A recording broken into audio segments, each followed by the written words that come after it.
وہ بیچاری ساس بوڑھی ہو گئی ہے، سسر بوڑھا ہو گیا ہے، شوگر کے مریض ہیں، بار بار بھوک لگتی ہے، تکلیف ہے۔ بیٹا اپنی بیوی کو جاتی دفعہ کہہ گیا اماں ابا کا خیال رکھنا۔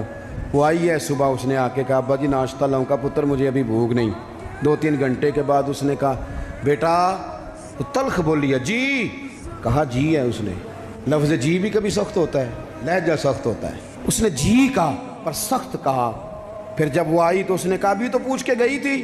انہوں نے کہا بیٹا چلو بھوک لگ گئی ہے لے آؤ۔ اب وہ لائی ہے تو اس نے زور سے پٹکا ہے برتن، دروازہ گئی ہے تو زور سے بند کیا۔ تو اس انداز میں بھی بوڑھے کو تکلیف محسوس ہوتی ہے۔ وہ شام کو جب بیٹا آیا تو ساس سسر رو ہی پڑے، کہنے لگے اس کو سمجھا، تیری بیوی بڑی توہین کرتی ہے۔ تو خاوند نے بلایا کہ ابا اماں تیری شکایت کر رہے ہیں، تو وہ کہتی ہے کہ انہوں نے پوچھو میں آکھیا کی ہے؟ انہیں آکھیا تو کچھ بھی نہیں۔ کوئی جملہ بتایا جا سکتا ہے؟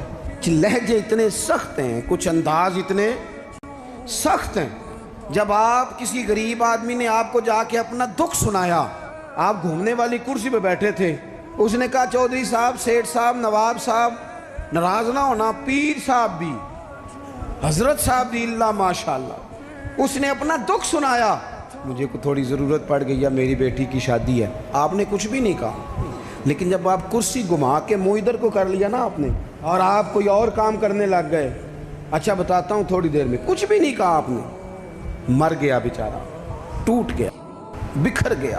لہجہ جو ہے نا، لہجہ مار دیتا ہے، لہجہ بھی پیار والا ہو۔ حضرت لقمان اپنے بیٹے کو نصیحت کرتے ہیں، سورہ لقمان دیکھیے گا، ابتدائی آیات۔ فرمایا بیٹا لوگوں سے منہ ٹیڑھا کر کے بات نہ کرنا، تیرا انداز خوبصورت ہو، بولنے کا انداز خوبصورت، اپنے لہجوں میں حسن لائیں، محبت پیدا کریں، محبت کو فروغ دیں۔